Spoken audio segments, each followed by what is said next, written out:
Hello guys, today we're going to talk about, and I saw this movie a bit ago, not nearly as long as Doctor Strange was, but a bit ago, even though it's been out for a while. It's The Unbearable Weight of Massive Talent, the Nicolas Cage movie to end all Nicolas Cage movies. Hopefully not, though. So this movie came out this year. It's rated R. That's a key thing there. It's an hour 47 long. It has 7.2 out of 10 on IMDb with about 33,000-ish user votes, and it also has where is it? It also has 68% on Metacritic with about 211 critics. It's directed by Tom Gormacan or Gormasan, depending on how you do the C. And he also made he hasn't actually made a lot actually. He's only directed one other movie before that. That was the Aquaman like 8 years ago. So not really. This is really just like a big first for him. But he has done other stuff though. It stars Nicolas Cage, who we know from, we'll say Face Off, and Pedro Pascal, who we do know from Game of Thrones. The movie on Rotten Tomatoes has 87% by critics and certified fresh, with about 280 critics, and 87% by audience people, about 1,000-ish audience people. Critics' consensus: smart, funny, and wildly creative, The Unbearable Weight of Massive Talent presents Nicolas Cage in peak gonzo form, and he's matched by Pedro Pascal's scene-stealing performance. The audience states, with some terrific performances and a lot of meta laughs, The Unbearable Weight of Massive Talent is a great time for Nicolas Cage fans. All right, so yeah, this is a great film, to be honest. And now in hindsight, I can't think of really one negative, actually, to be honest.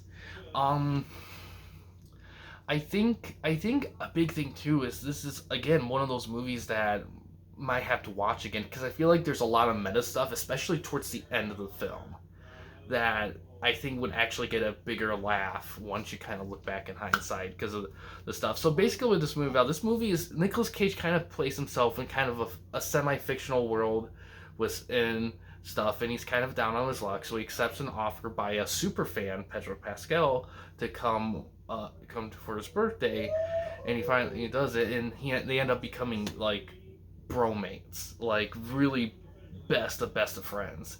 And then there's other shit happens, kind of chaotic. There's a lot going on there.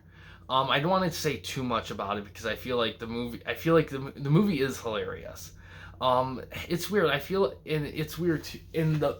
I think if I'm gonna say one flaw of the film is that it's not really a flaw. It's just a warning, more of a warning. You have to love Nicolas Cage, and you have to see a lot of his movies. Now, I will say this: this movie isn't a reference fest necessarily. Like they're not referencing a Cage movie or show every other second. They do that, but it's not. It's not the main focus of the film. The main focus of the film. Hold on. Sorry about that. So pretty much, I forgot what I was on, but yeah, this movie, everything in this movie is well executed. Let's get that out of the way. Like writing, humor, the meta humor. This movie does great on meta. Now towards the end, when the tone shifts gears, it definitely it might throw you off a little bit, but once you remember the previous scenes and then what happens at the end of the movie, all of it makes sense, and it becomes kind of a meta kind of fun, haha kind of thing. I think, I'm not gonna lie, I feel like I laughed more through the first half of the film than the second half, because I feel like the second half's more dedicated to kind of more of the meta joke-isms that might take it a little bit to click, but once it does, it's funny, while the earlier half is definitely more obvious stuff. But it all works. None of it's bad. It's just something to kind of keep in mind going into the movie, that the movie tries really hard to be as smart, like it tries to play at you a little bit, and it's a great setup for Nicolas Cage stuff, because I feel like I think Nicolas Cage, unfortunately, I feel like a lot of people don't care for his acting. I feel like it's been growing because, one, for a while he was doing a lot of bad movies, and two, I think people just, I feel like people don't get him in a sense that why does he act like that. Like and that's the problem with a lot of like popular actors, is that sometimes you just can't hide who you are when you act. Like there's a lot of actors like that. Like Morgan Freeman's Morgan Freeman. You're not hiding him. Everyone knows who he is. Same thing with Jack Nicholson, Alec Baldwin, Tom Cruise. You're not hiding them. We all know who you are. Nicolas Cage is one of those guys. But I think the difference between him and those other actors is Cage, despite still showing it, he still for somehow he plays himself and that character. Like he finds a ways to blend them in. And I think that's what I love about, and that's another thing I like, and that kind of relates to why I think I love Nicolas Cage, because no matter what he's in, he always gives 110%. He's full on committed. And I really dig that about his career, is that he just always puts 110%, and his perception for these characters can be very unique than other people. So while on screen it may look like you know, fuckery, I mean, if you hear him talk about it and you see his poems, you're like, you know what, that makes sense. I can see how you're seeing this role now. It's still batshit, but I get it. And that's and he still delivers, and it's still great acting, because the fact that he believes so much in it makes it real. Even if the cageisms are cageisms, that makes it authentic though, because it's believable. And yeah, this is a really solid movie to represent Nicolas Cage. Just funny.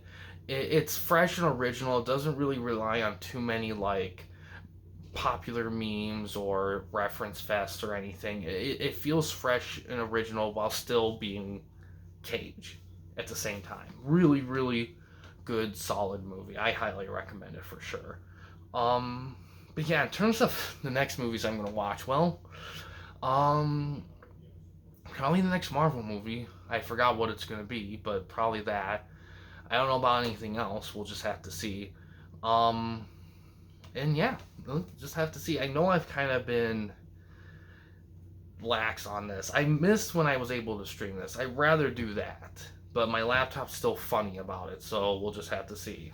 But yeah, guys, thanks for watching. In case you want to chat with anyone at the Camping Company, you don't want to use the YouTube comment section, we do have a couple options. The first one is we have a Discord channel. You can find a link to that about page / about section of our channel. We also have a community tab on our channel as well. You can access that anywhere at any time. We also have a Patreon page in the works. The main goal of the page is to raise some money for the channel so we can get a bigger of a budget to do more ambitious things, and also to start making merchandise for the channel as well. And the merchandise itself will be geared towards aspects of the channel that you guys enjoy, so any support we get for that is much appreciated. But yeah, guys, thanks for watching. Please subscribe and like the videos, and have a good day.